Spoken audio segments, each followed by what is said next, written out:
Assalamualaikum warahmatullahi wabarakatuh. Perkenalkan, nama saya Rina Putri Armisya Pasa dengan nomor induk mahasiswa 11076200030. Saya berasal dari kelas C Program Studi Pendidikan Guru Sekolah Dasar, Fakultas Ilmu Pendidikan, Universitas Negeri Jakarta, Angkatan 2020.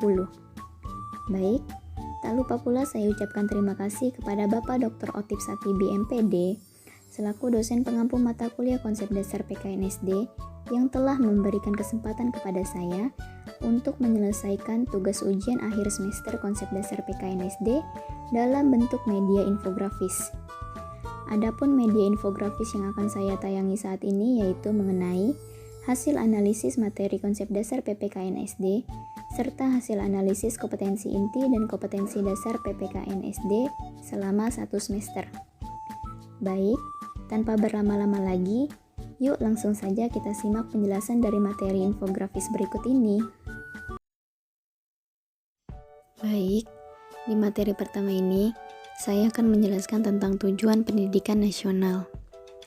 Jadi, sebagaimana telah tercantum dalam Undang-Undang Republik Indonesia Nomor 20 Tahun 2003 tentang Sistem Pendidikan Nasional, yaitu guna mengembangkan potensi yang dimiliki peserta didik supaya dapat menjadi manusia yang beriman dan bertakwa terhadap Tuhan Yang Maha Esa, berakhlak mulia, sehat jasmani dan rohani, berilmu, cakap, memiliki kreativitas yang tinggi, mandiri, demokratis, serta memiliki rasa tanggung jawab yang tinggi.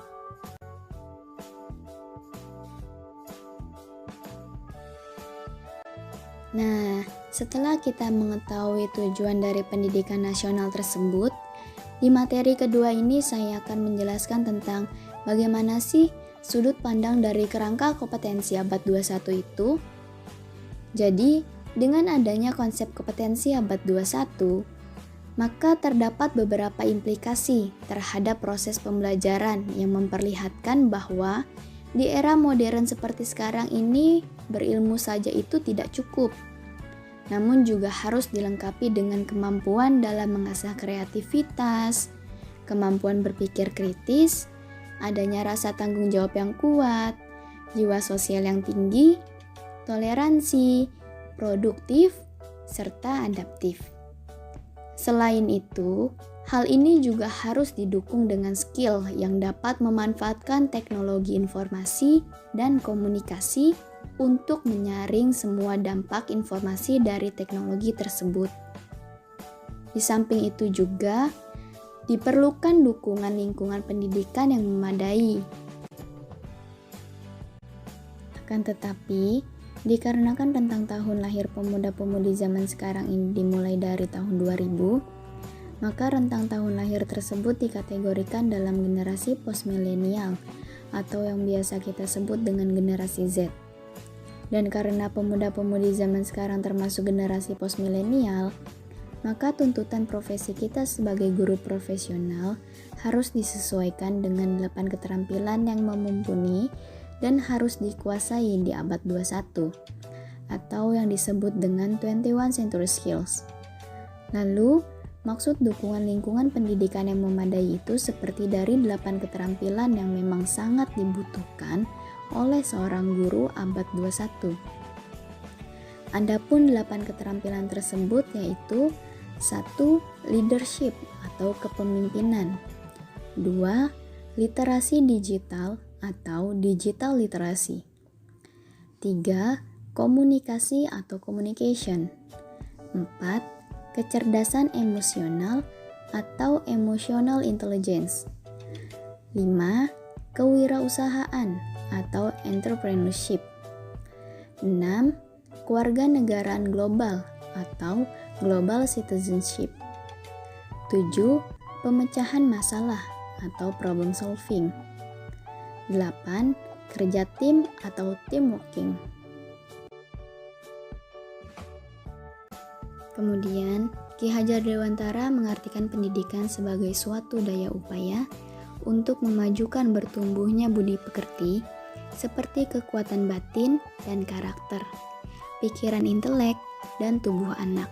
dalam rangka kesempurnaan hidup dan keselarasan dengan dunianya.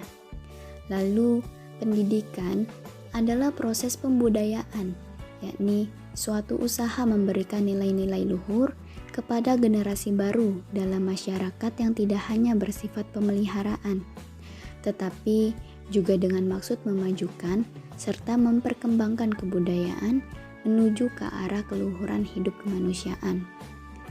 Selain mengartikan pendidikan, Ki Hajar Dewantara juga memberikan beberapa amanat dan prinsip dasar guru, yang diantaranya itu 1. Ingarso sung tulodo, yang berarti jika berada di depan, guru harus menjadi panutan yang baik untuk siswanya.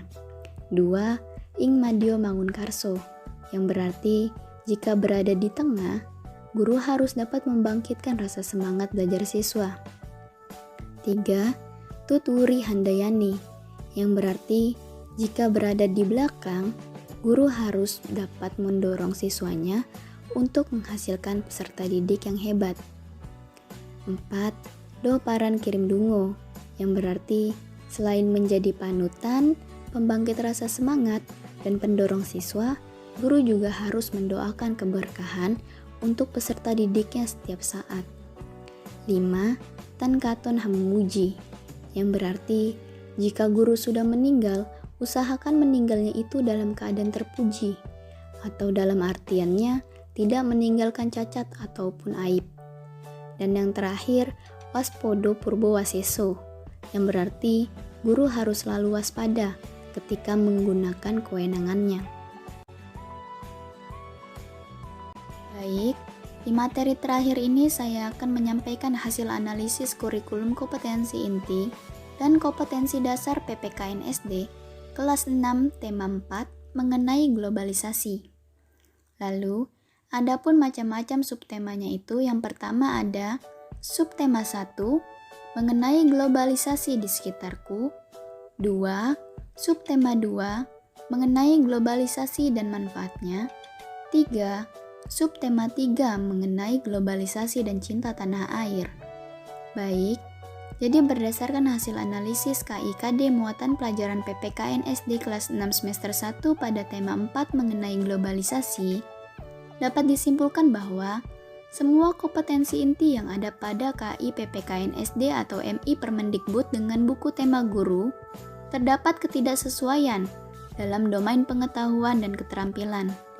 Lalu, untuk kompetensi dasarnya sendiri, dapat disimpulkan bahwa antara KDPPKN SD atau MI Permendikbud dengan buku tema guru pada setiap domain tersebut telah sesuai.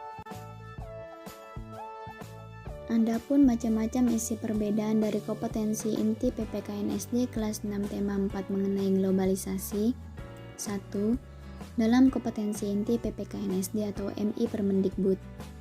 Dalam kompetensi inti 3 mengenai pengetahuan, berisi memahami pengetahuan faktual dengan cara mengamati, mendengar, melihat, membaca, dan menanya berdasarkan rasa ingin tahu tentang dirinya, makhluk ciptaan Tuhan dan kegiatannya, dan benda-benda yang dijumpainya di rumah dan di sekolah. Lalu, pada kompetensi 4 mengenai keterampilan, berisi menyajikan pengetahuan faktual dalam bahasa yang jelas dan logis, dalam karya yang estetis, dalam gerakan yang mencerminkan anak sehat, dan dalam tindakan yang mencerminkan perilaku anak beriman dan berakhlak mulia. 2.